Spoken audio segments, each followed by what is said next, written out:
Welcome back, everyone, to another episode of the Off the Charts Football Podcast presented by Fantasy Insiders. I'm your host, Spratt from Sports Info Solutions, joined as always by Schatz of Football Outsiders.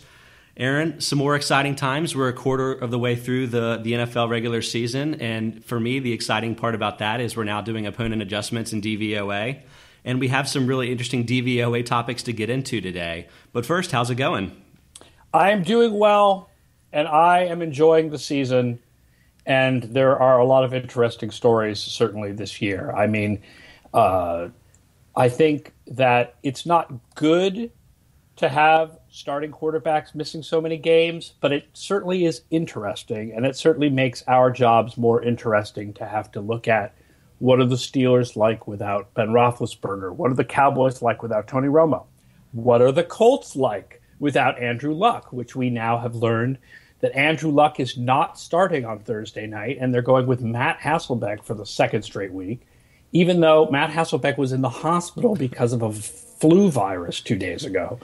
So there's a lot of interesting stuff going on this season, and that makes watching football interesting.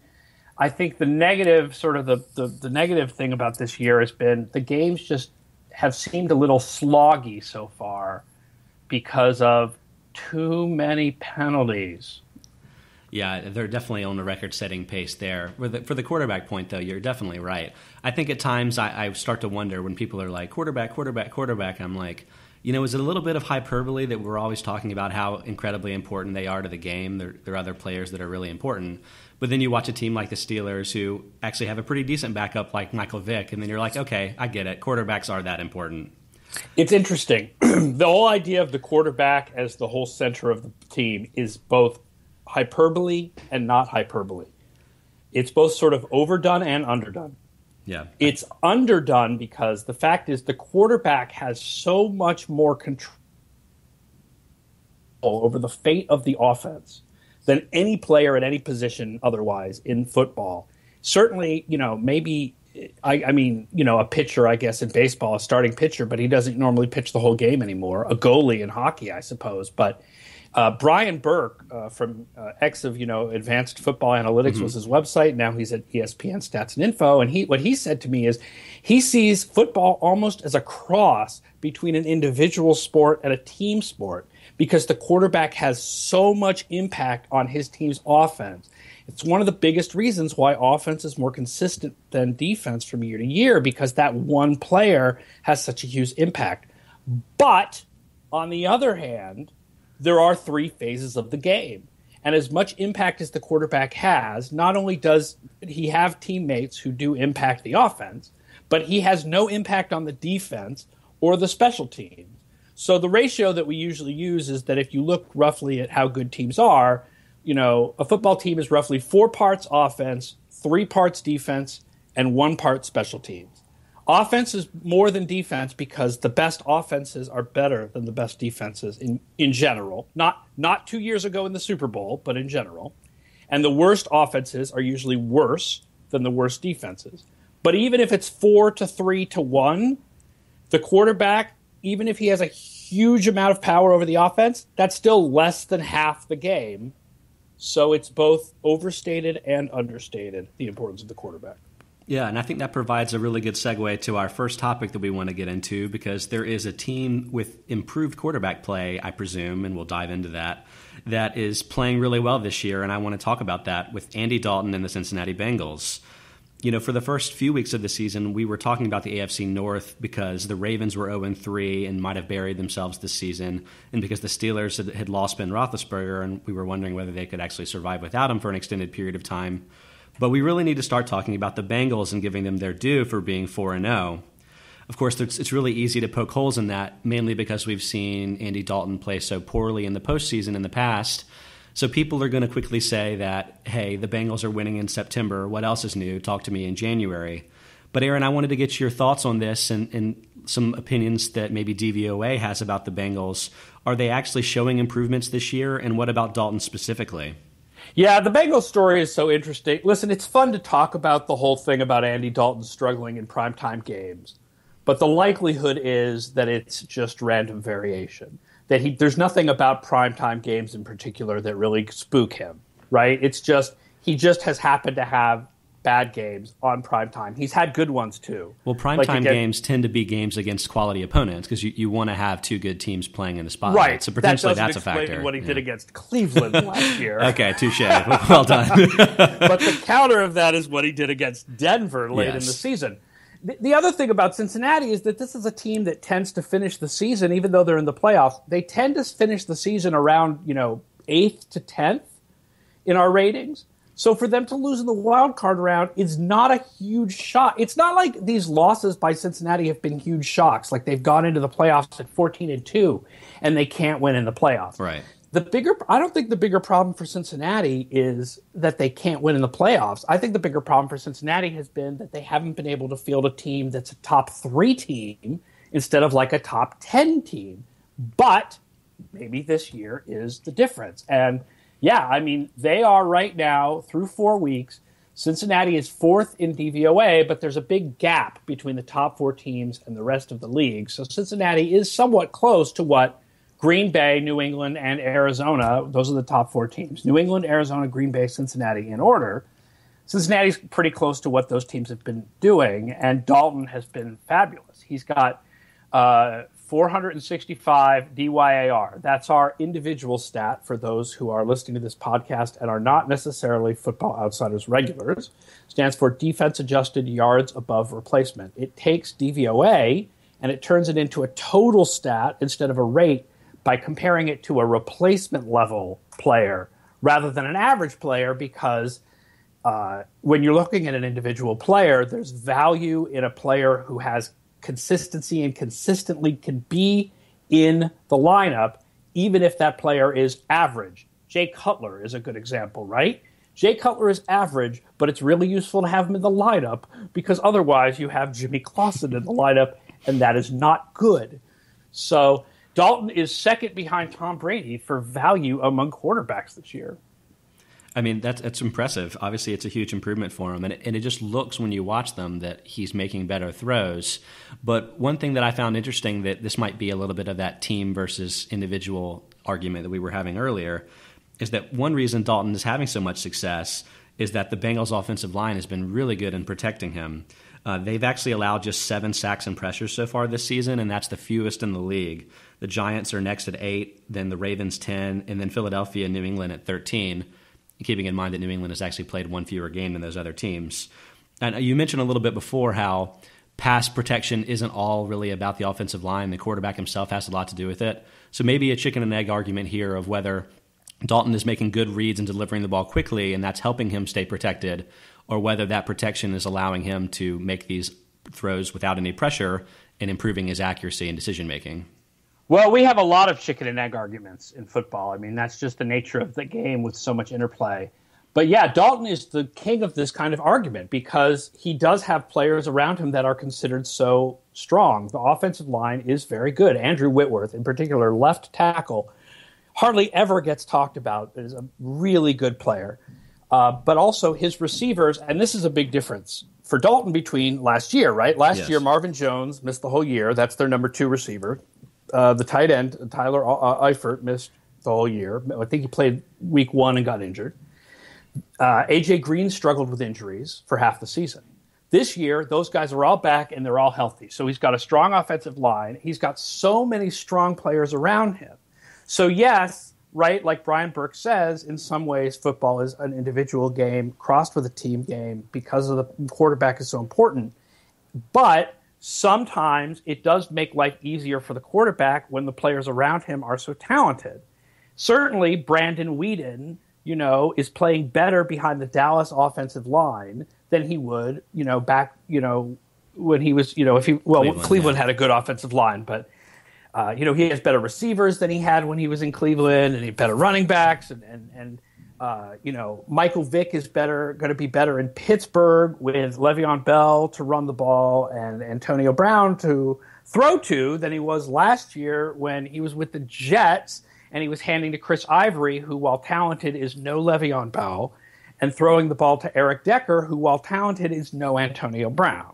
So Dalton definitely gets a benefit from these players around him. And this is the best he's played, but not by a huge amount. Dalton has had streaks like this before. He was very strong in the first 5 games of last year, not as strong as this year, but he had 5 strong games, including the game against the Patriots where they got keelhauled, but the offense actually played well.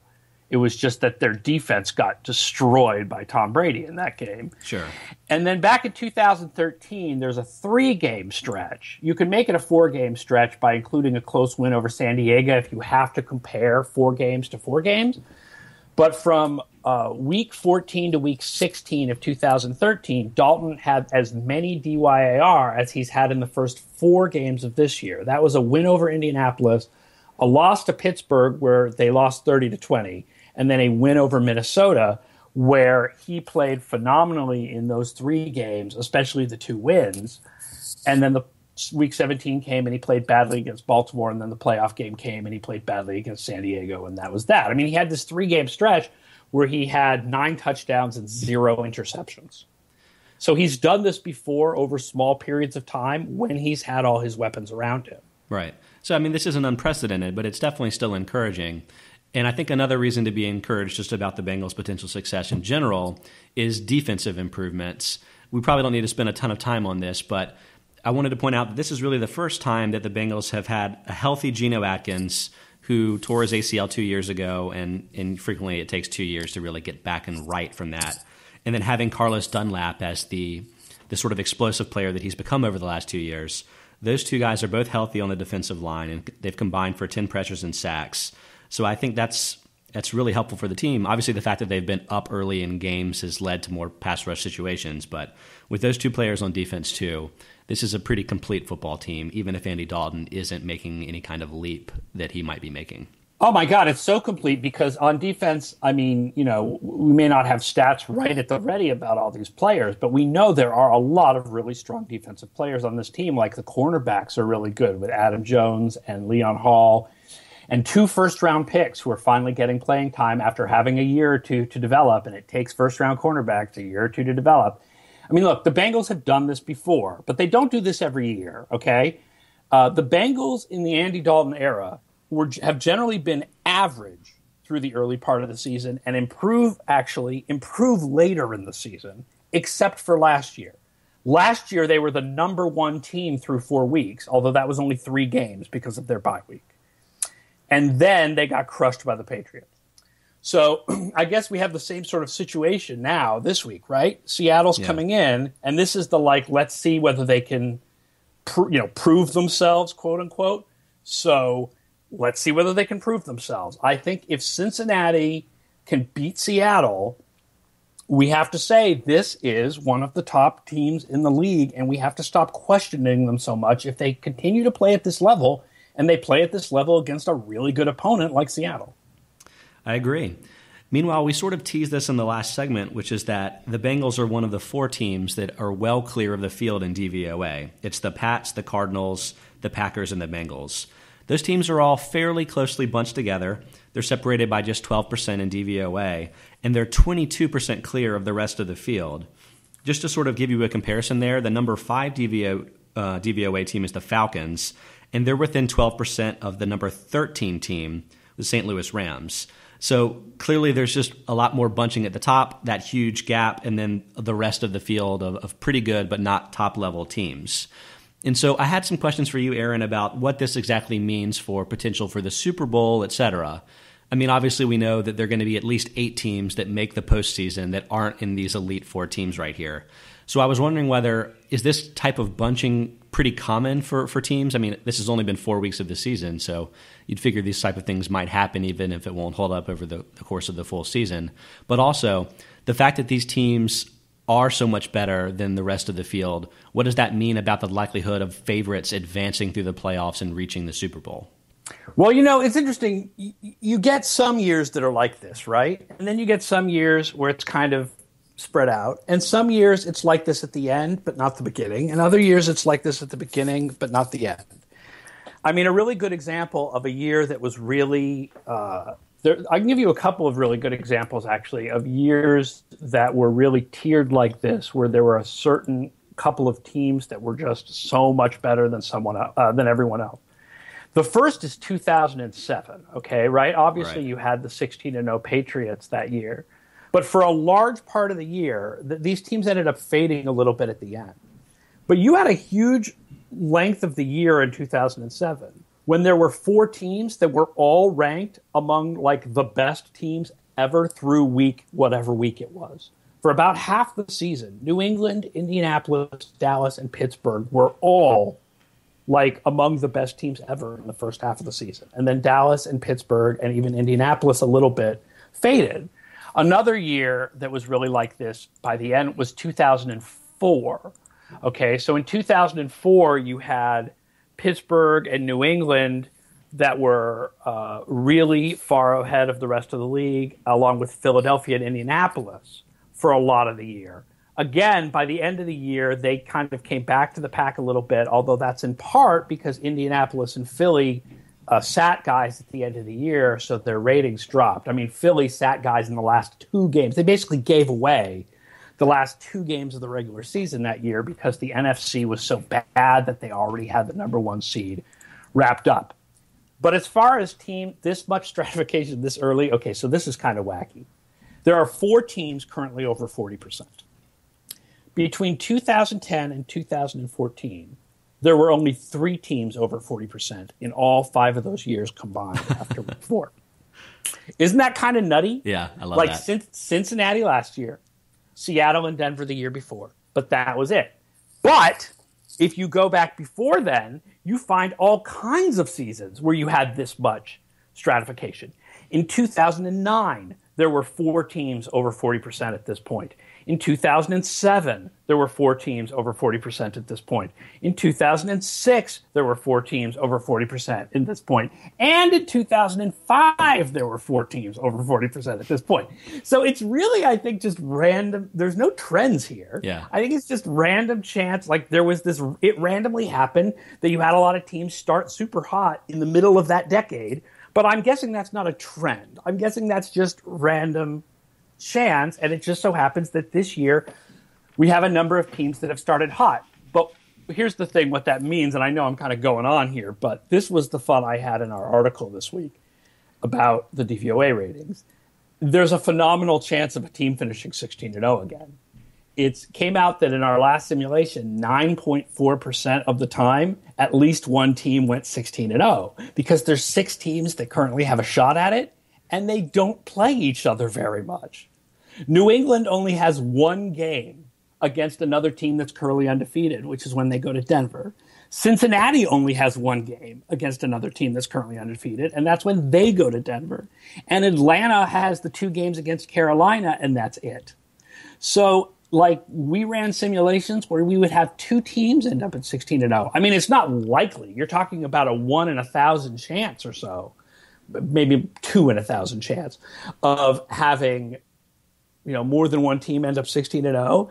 But because there are these really good teams this year and they don't play each other, and also because of the way the schedules work, where certain divisions just have way easier schedules. The AFC East, things are so easy for them, and the NFC South, for those top 2 teams, to get to play the AFC South teams and those 2 terrible bottom of the NFC South teams twice each, we could end up at the end of the season with like 4 or 5 teams with at least 13 wins, and it's really kind of a strange year. Yeah, it's interesting. I was looking at this too from the Panthers and Falcons perspective, because I was like, I've had a lot of arguments about this, and the Falcons have been better than I expected, clearly. And I was like, well, I'd like to just see the 2 teams play each other. Well, it turns out they're not playing each other for the first time until like week 15 or something like that. They're playing their games, 2 games of the last 3 or 4 weeks of the season. So it's weeks 14 and 16. Yeah. So I'm not going to even get to enjoy that for later in the season. And unfortunately, I'm sorry, man, but the Panthers just got screwed by the schedule gods because they finished first in the division last year. We may lose the next 4 games, which is the funny part. Yeah, it's a huge difference to play Seattle and Green Bay, where Atlanta gets to play, is it St. Louis or San Francisco? I can't remember. And then I think they play Minnesota. Mm-hmm. And plus they got Whedon, and Carolina may get Romo, and Bryant should be back by then also. And they'll have to play with Hardy and McClain on Dallas, whereas Atlanta got to play Dallas without those guys. So that's why when you look at our playoff odds report, even though both teams are 4-0, the chances of Atlanta winning the division are 70%, and the chance of Carolina winning the division is like 28%. And I think that's right. The one thing that I would impress is that just because Carolina may lose 3 or 4 of their next several games, I'm not sure that necessarily means that they're worse than the Falcons in any case. We'll need to see those teams play better competition, both of them, before we can really make those judgments. Well, Aaron, we've spent a lot of time over the first 4 episodes of this podcast talking about which teams we think are good and which teams we think are bad. But now that we've seen a little bit of play this year, I thought it would be good to talk about what players seem to be playing much better this year. And you talked a little bit earlier about your DYAR stat that measures against replacement level how good players are. So let's go through some of the breakout players and talk about whether or not we think this is real for them. Starting with running back, I think you had 2 guys that stood out to you here as breakout type players. Yeah, I mean, one really stands out more than anyone else, I think, for this year, and that is Devonta Freeman from Atlanta. Because, it's interesting. He was battling for the job in the preseason. They took him, he was a rookie last year, but then they drafted Tevin Coleman this year. And a lot of the talk in the preseason was that we should expect that gradually over the course of the year, Tevin Coleman was going to take the starting job away from Devonta Freeman. So then Coleman goes and has a rib injury, and Freeman goes nuts. Yes, he did. Absolutely insane. So Devonta Freeman actually had a negative DYAR last year. It was minus 38 DYAR. This year, he leads the league at 88 DYAR, and everybody, especially people who play daily fantasy sports, and hopefully none of you who are playing daily fantasy sports are executives at other daily fantasy sites. And hopefully you're all using fantasyinsiders.com for advice. Absolutely. Our sponsor, bringing good advice for all the games, including not just the big 2, but the other games. Devonta Freeman has actually played a hard schedule this year. I said something in a comment I wrote on Football Outsiders on Monday about how he looks this good because of the easy schedule they're playing. But actually, if you look at the numbers and you look at how those defenses have done against other running backs so far this year, and obviously that's only 4 games into the season, he's played a hard schedule. He would be 6th among running backs without opponent adjustments, but he's 1st with opponent adjustments. So Devonta Freeman has been fabulous this year. Yeah, so the sort of approach that I took to try to, I guess, do my own evaluation of who's been good is looking at some of the charting data that we've been putting together. I looked at which runners had the most or the fewest attempts per broken tackle. And so a lot of the guys on the list you'll find make a lot of sense. I went with guys with at least 25 carries. Chris Ivory is at the top with 2.6 attempts per broken tackle. Carlos Hyde's just behind him at 3.0. Both of those guys have had one game really inflate their numbers. Ivory broke 12 of his 24 total broken tackles against the Dolphins before Joe Philbin got fired in London. Carlos Hyde, in that Week 1 huge win over the Vikings that had us all flummoxed, broke 9 of his 22 tackles in that game. But then from there, it's some other guys that are pretty interesting. Doug Martin, 3. Dion Lewis, 3.2. I think those guys are both having really nice seasons so far this year. A little bit further down the list with some of the other sort of workhorse guys, Le'Veon Bell, 4.7. TJ Yeldon, 4.8. That's an interesting one to me because his yards per carry number is so low, but I think this is showing that he's having a nice season, even if the offensive line for the Jaguars isn't doing him a lot of favors. Which is about, by the way, to get worse because their best offensive lineman, Brandon Linder, just went out for the season. Mm-hmm. Jonathan Stewart, 4.9. Marshawn Lynch, 5.4. I think pointing to the fact that he may not be slipping as much as the narrative would suggest. A couple of interesting backups here as well. Chris Polk at 3.4. I think he's kind of established himself as the preferred Houston backup, which could become relevant if Foster has any other injury problems. Ryan Matthews at 3.5 is better than DeMarco Murray so far this season. Duke Johnson at 4.7, much, much better than Isaiah Crowell at 17.0. I think you might be seeing a bit of a changing of the guard for Cleveland there, which could be interesting, maybe for fantasy players. But the thing that struck me as most interesting about Devonta Freeman here is 8.5 attempts per broken tackle is 31st of these 51 qualifiers, and Tevin Coleman at 6.0. But you kind of made it sound like because of the timing of Coleman's injury, that might be opponent influenced a little bit more than anything. But I think both of those point to the fact that Atlanta's offensive line is just so much better than it's been in recent seasons, and both of these players could have success this year for sure. Yeah, it's not. First of all, just to go back to Crowell, I'll point out Crowell only had 6 broken tackles last year on almost 150 carries. Yeah. So, the idea that Crowell does not break as many tackles as people think he should, given his large size, that's not a new thing. But as far as Atlanta goes, yeah, it's not the defenses. The defenses they faced are defenses that have generally been reasonable against other running backs. It's the big holes. He's getting huge holes. And that offensive line is playing much better than it has in years past. And it's been really big for Atlanta because, I mean, their offense is basically doing it with Freeman and one receiver.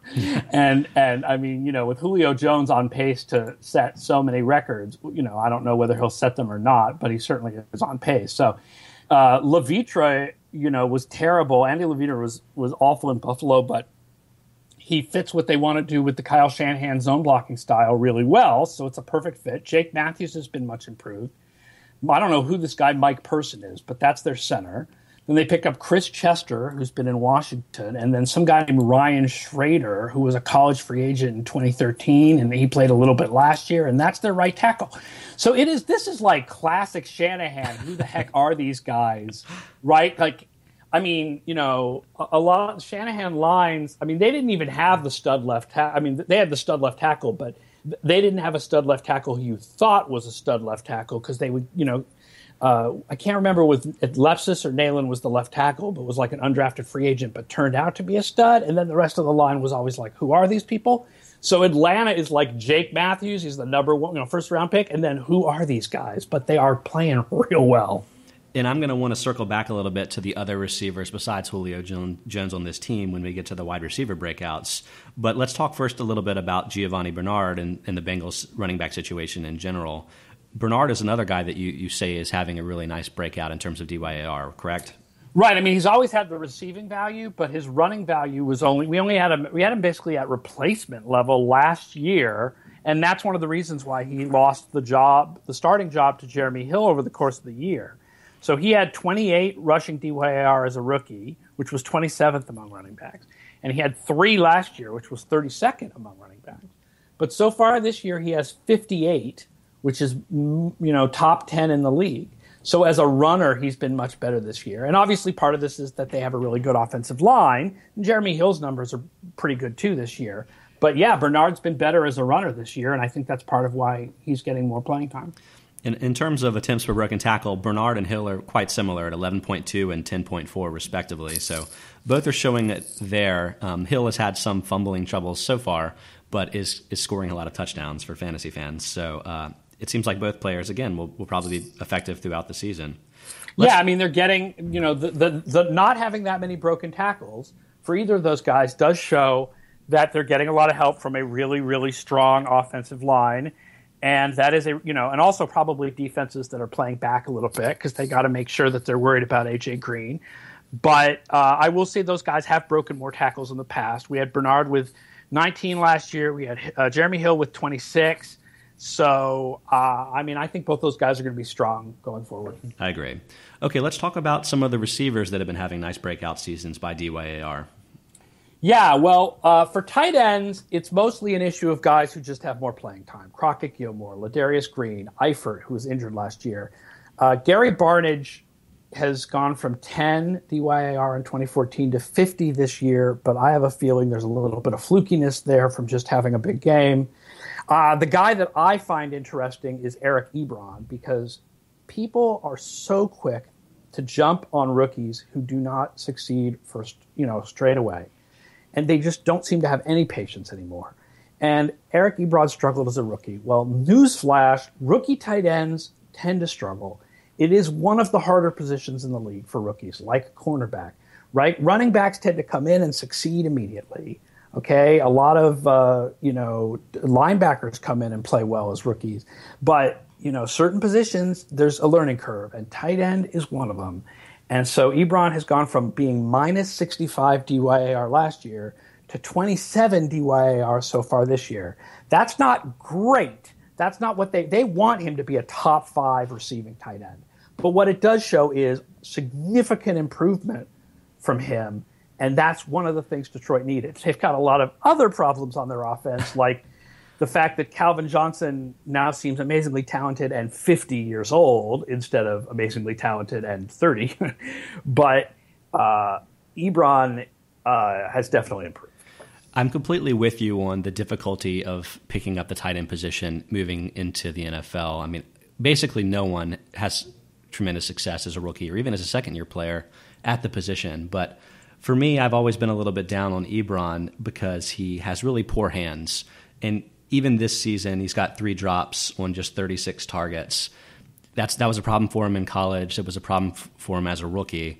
And as physically impressive a player as he is, I think that's going to continue to be a problem that sort of limits his ceiling. But that's right. He's a local guy for you, right? He is North Carolina alum, as is Giovanni Bernard. So North Carolina heavy show. Yeah, I mean, that's not a good problem to have if you're a receiving first tight end, to have bad hands. And I'm not sure it's one you can work on. You know, I don't know if that's one of those things that you can coach him up on. That just may be kind of what it is. But if he can succeed in getting open and having mismatches, then they'll just have to deal with the fact that he's going to drop some passes because he'll make more plays than he screws up. Sure. I mean, he wouldn't be the first player to be a great receiver with questionable hands. I mean, Terrell Owens was an amazing receiver that dropped a pretty high number of balls, and it worked out just fine for him. So among the wide receivers, who do we have that's sort of standing out as a breakout guy? Well, you can start in Arizona, where articles have been written about the new way they're using Larry Fitzgerald and have discovered the fountain of youth, right? 54 receiving DYAR last year, 200 so far this year, which is number 1 in the league. 432 receiving yards, 5 touchdowns. Does this continue the rest of the year, or is it just about, who was open and who was Palmer able to find based on how defenses were playing? I'm not sure. I thought this was going to be John Brown's breakout year, and he's been really good too. John Brown was replacement level last year, with the asterisk that does not filter out the bad play of the quarterbacks. John Brown is not a replacement level receiver, believe me. But this year, John Brown is 8th in the league in receiving DYAR. So, the whole Arizona passing game has been improved. I don't know if Fitzgerald will truly be the guy for the rest of the year. I still feel like John Brown is the guy. James Jones obviously hugely improved this year, but we all know why that is. Travis Benjamin, he was one of those guys who, hey, he's a deep threat and that's all he is. But not only has he been a deep threat this year, he's been able to run some shorter routes too, which I think has a lot of promise for his future. And he's 5th in DYAR among receivers. And then Rashard Matthews is 7th, and he was at replacement level last year, and he's a guy who's been slumming around the Miami roster for like 3 years now. I don't know whether he's truly better or if this is kind of fluky. I tend to believe 3 years more than I do 4 games, but he's definitely been good so far this year and in the preseason. And they liked him enough that they sat Kenny Stills down after trading for him and played Rashard Matthews instead. Yeah, I have a few thoughts about a couple of these situations. One, you mentioned Fitzgerald about whether you can keep this up. Regardless of that, it does seem like there's a clear sea change on the roster and that Michael Floyd isn't really a part of this major receiving tandem the way that he has in the past. So I think clearly some combination of Fitzgerald and Brown will be the primary weapons there. In Miami, obviously they've been a bit of a mess this season, but Greg Jennings has also had his fair share of troubles. I think you remember from his Green Bay days that his number one skill was really catching the ball. He already has 3 drops on just 20 targets this year, though. I'm just not sure physically he's what he used to be. So Greg Jennings is last in the league in receiving DYAR. Yeah, I completely believe it. It's just he looks obviously washed up, honestly. So I mean, maybe Matthews can then find the role for the team while Devontae Parker is sort of developing as a rookie before he really asserts himself down the line. I'm not a Parker believer, man. Bring me more Kenny Stills. I want more Kenny Stills, less Greg Jennings. Okay, well, we'll see what they do with the new coaching situation. One more team to hit on here before we call it a show, and that's Atlanta. I mentioned earlier that I wanted to come back to the receivers other than Julio Jones on the team. And for me, the interesting one is the Roddy White-Leonard Hankerson situation. I think in your article on the DVOA for this week, talked a little bit about how White is running an incredible amount of passing routes, but Ryan is never throwing it his way. And I'm curious if that isn't somehow a reflection on his, lack of ability to create separation, things along those lines. But Hankerson has played very nicely over the first few weeks and looks like a guy that may be getting more and more volume in this offense. We've seen slot receivers have success in that offense before, and they don't really have another tight end type player that's doing much of anything. So is Hankerson a player that can maybe be making a breakout as well? Yeah, I mean, I think you're right about Roddy White. That you know, it's true that for a lot of receivers, they lose that one step, and then all of a sudden, it's just their numbers go really quickly. And he's never been a hugely physical type of player, so I feel like it would affect him more so than some of your bigger body type players. Guys like Rod Smith just all of a sudden lost one step. That was it. He was over. Marvin Harrison, the fact that no one signed him once Indianapolis got rid of him. Reggie Wayne, if you saw him in the preseason for the Patriots this year, totally freaking done. Yeah. Hankerson, you know, golly, man, we've been waiting for him to happen for 4 years now, and he had all kinds of injury issues in Washington, but he's totally a Shanahan. You know, the Shanahans like him a lot, so they found a place for him. The breakout, I think, for him is to be a valuable part of the offense.